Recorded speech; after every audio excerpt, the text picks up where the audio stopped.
Bref, maintenant je dois présenter et ça va pas être super, mais je vais demander à Cassian s'il veut bien mettre mes diapositives à l'écran parce que je peux partager une nouvelle méthode de prise de décision partagée. Ça, c'est quelque chose qui a été présenté à Cancer du Rhin Canada pour qu'ils puissent y travailler. Et c'est un outil avec des oncologistes médicaux et l'outil, c'est leur outil. Et il sera distribué partout dans le Canada. Et nous allons avoir donc cela sur notre site web également. Et nous voulons informer autant de patients que possible qui ont été diagnostiqués nouvellement avec une maladie métastatique et qui font face donc à leur première ligne de thérapie. C'est une application qui s'appelle MyRCC. L'application appartient aux professionnels médicaux qui sont en partenariat avec les patients. Donc ça, c'est le comité qui a été créé pour développer cet outil et le rendre aussi centré sur les patients que possible pour que l'information que nous leur avons fournie et les outils que nous leur avons fournis soient vraiment possibles pour eux, pour qu'ils prennent la décision de ce qui était important pour eux, pour pouvoir avancer. J'ai une série de vidéos qui seront partagées avec les patients, qui seront partagées avec les professionnels médicaux. Et un exemple donc de la page que verra le docteur, c'est très simple à remplir, hein, le patient, que le patient devra remplir, et soit envoyé à son oncologue avant son premier rendez-vous euh, ou aura un rendez-vous avec son oncologue pour avoir un rendez-vous immédiatement pour voir quelle ligne de thérapie, il y en a quatre actuellement, première ligne de thérapie, pour qu'il puisse ainsi être considérés et pris en charge en fonction de ce qu'ils veulent de leur thérapie systémique, ce qui est important pour eux. Et en fait, nous venons d'entendre deux histoires de patients. Il est très clair que tous les deux ont pris des risques en prenant des décisions pour leur thérapie systémique ou leur parcours, en tout cas, comme on l'appelle aujourd'hui. Mais le fait que ce soit le leur, ce parcours, et j'espère que cela pourra aider d'autres patients qui font face à l'oncologie pour que ce soit eux aussi le leur. Cassiane, si tu veux bien donc mettre la première vidéo à l'écran, c'est ce que les professionnels de santé vont voir et j'aimerais que vous puissiez avoir une expérience de ce qui va bientôt être en place.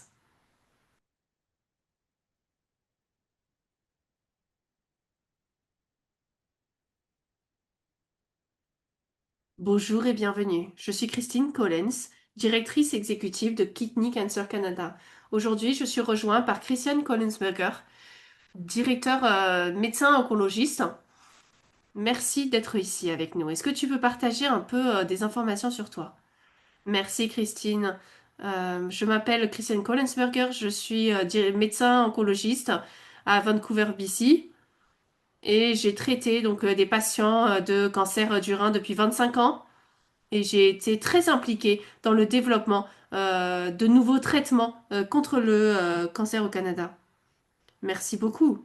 Nous sommes très contents d'être ici et de présenter un nouvel outil conçu pour soutenir à la fois les patients et les professionnels en prenant des décisions informées sur le traitement du cancer. Ça s'appelle MyRCC. C'est une application construite pour partager la prise de décision lors d'un premier traitement pour personnaliser le soin.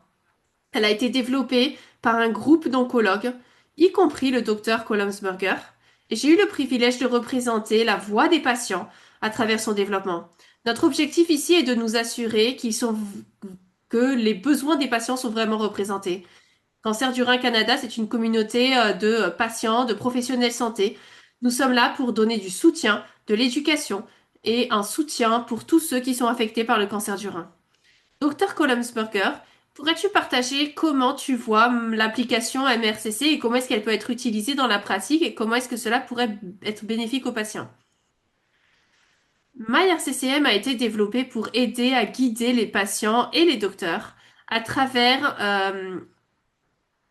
le traitement donc de plus compliqué du cancer du rein. On a impliqué durant les différentes années, on a pris différentes thérapies et il a été très difficile de faire un vrai traitement pour des individus en particulier.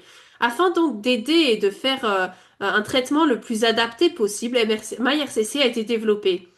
Il y a deux composants là-dessus. Premièrement, il y a un questionnaire patient qui peut être donné aux patients à différents moments en fonction de la situation.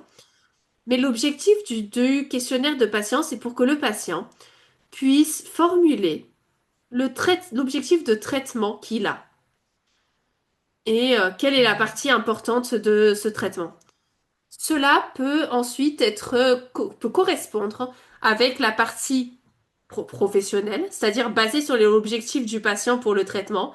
Il peut suggérer par la suite la meilleure option de traitement, y compris les pour et les contre, et cela peut former la base pour une discussion très adaptée pour avoir le meilleur traitement possible pour un patient individuel. À Kidney Cancer Canada, nous avons appris à travers notre communauté de patients que le cancer du rein est une maladie unique, vraiment. Et un traitement pourrait fonctionner super bien pour un patient et malgré tout pourrait causer des effets secondaires ou ne pas avoir d'effet sur le cancer d'un autre patient. Nous avons donc appris que c'est pour ça qu'un soin individualisé est vraiment essentiel. Je sais que tu en as parlé, mais est-ce que tu pourrais parler de l'importance d'un soin individuel pour le cancer du rein? Oui, chaque patient est unique, chaque patient est différent. Généralement, nous avons généralement des progrès merveilleux dans le traitement du cancer du rein dans les 2 dernières décennies. Et le résultat pour nos patients a vraiment augmenté, mais il y a donc des différences assez grandes et forces et différentes dans les différentes options, en fonction donc de la maladie, de la préférence du patient, de l'étendue de la maladie et d'autres facteurs. Cela peut être donc important d'individualiser le traitement et de choisir l'un ou l'autre. Merci, Dr. Kolonsberger, pour tes informations et ton rôle dans le développement de cette ressource importante. À tous ceux qui nous regardent, si vous ou un ami ou un proche a le cancer du rein, parlez à votre équipe de santé et demandez donc l'application MyRCC.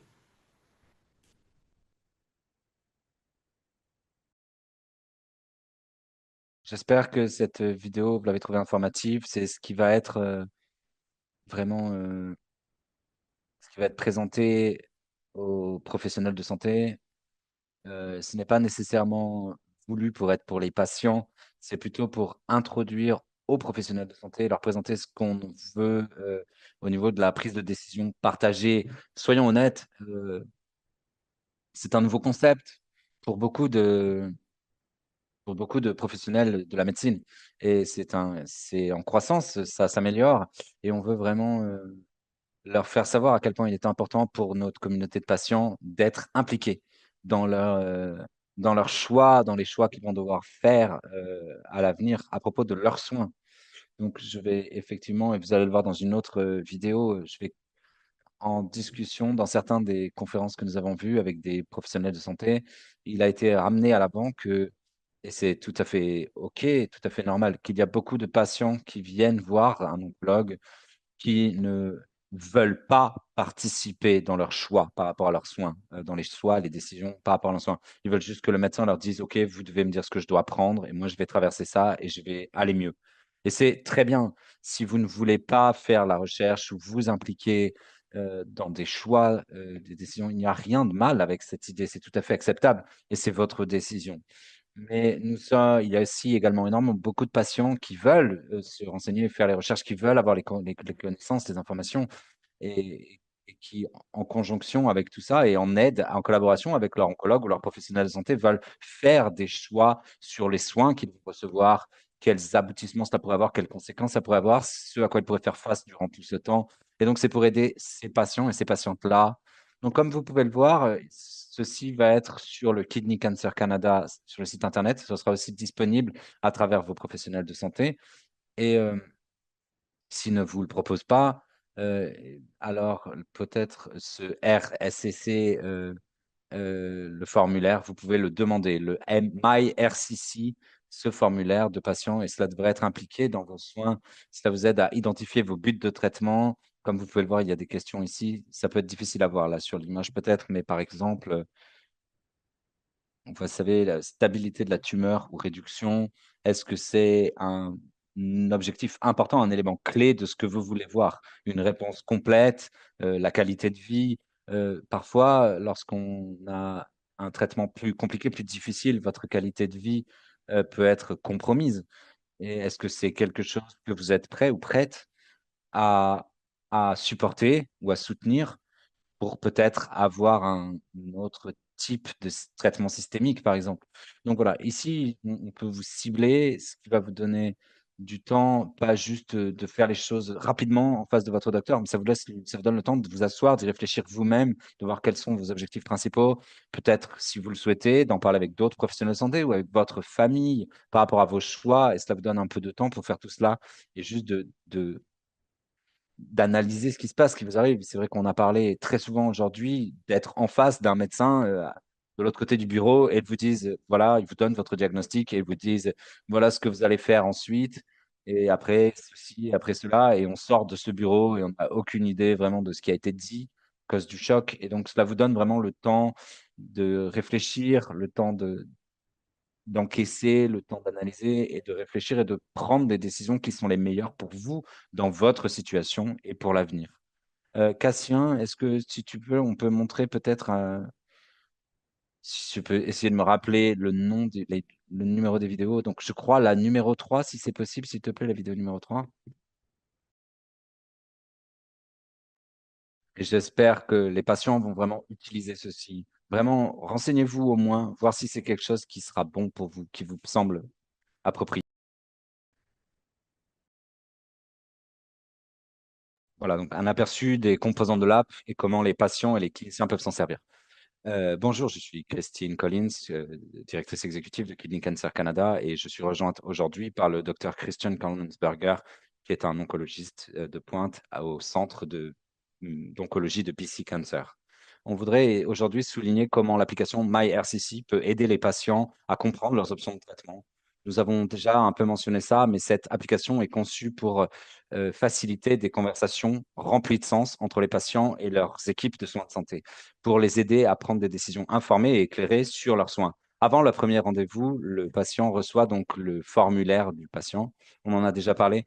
Parfois, un peu avant, selon l'infrastructure, vous pouvez aussi compléter ce formulaire, parfois dans la salle d'attente si c'est nécessaire. Une fois qu'il est rempli, ce formulaire est partagé avec votre oncologue ou à votre fournisseur de soins de santé pour guider la discussion entre vous.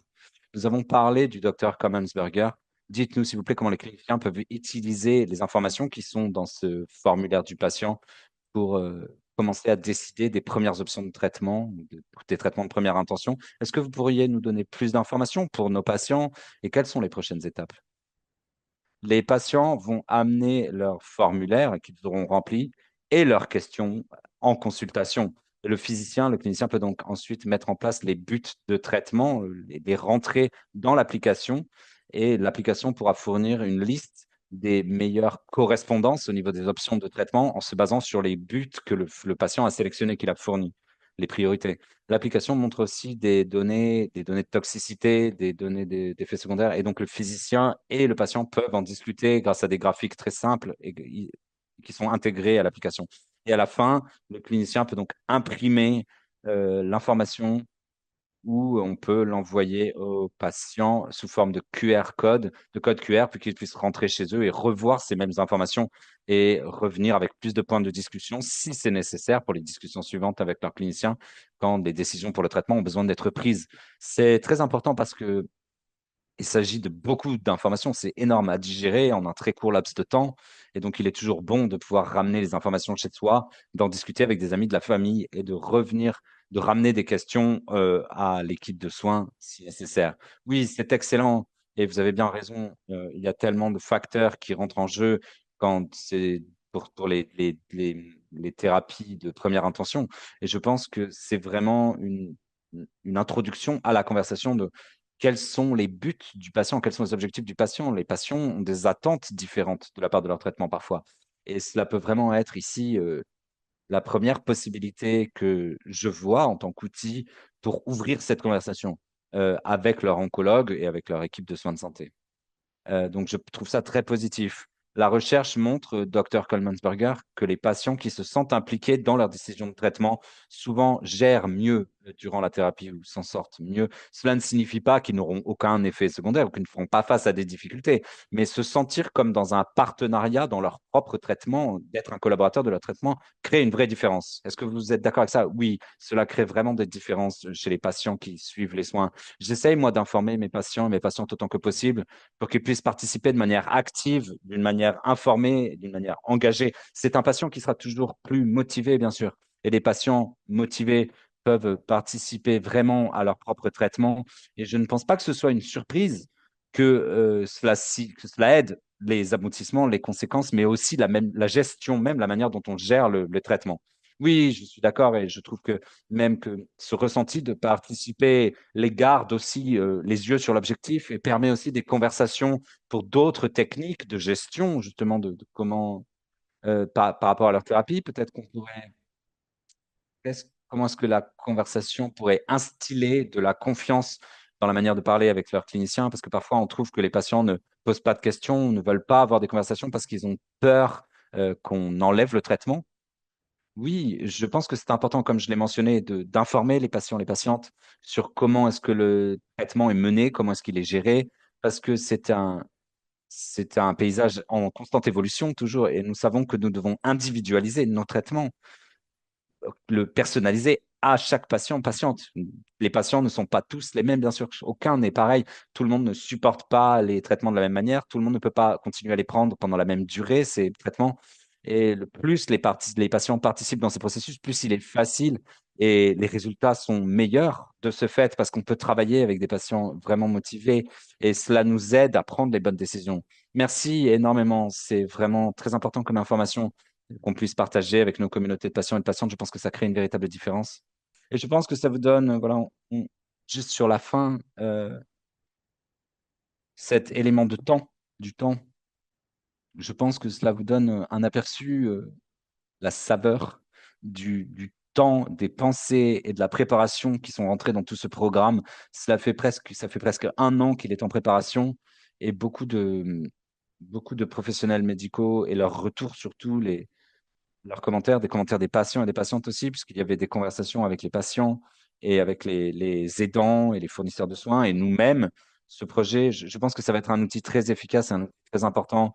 J'aimerais bien entendre des commentaires si vous voulez envoyer un email à info@canadakidneycancer.ca parce que je suis sûr que on va nous demander comment cela a été reçu aujourd'hui, cet outil, et à l'avenir. Et donc, comme je l'ai mentionné, dans les prochains jours,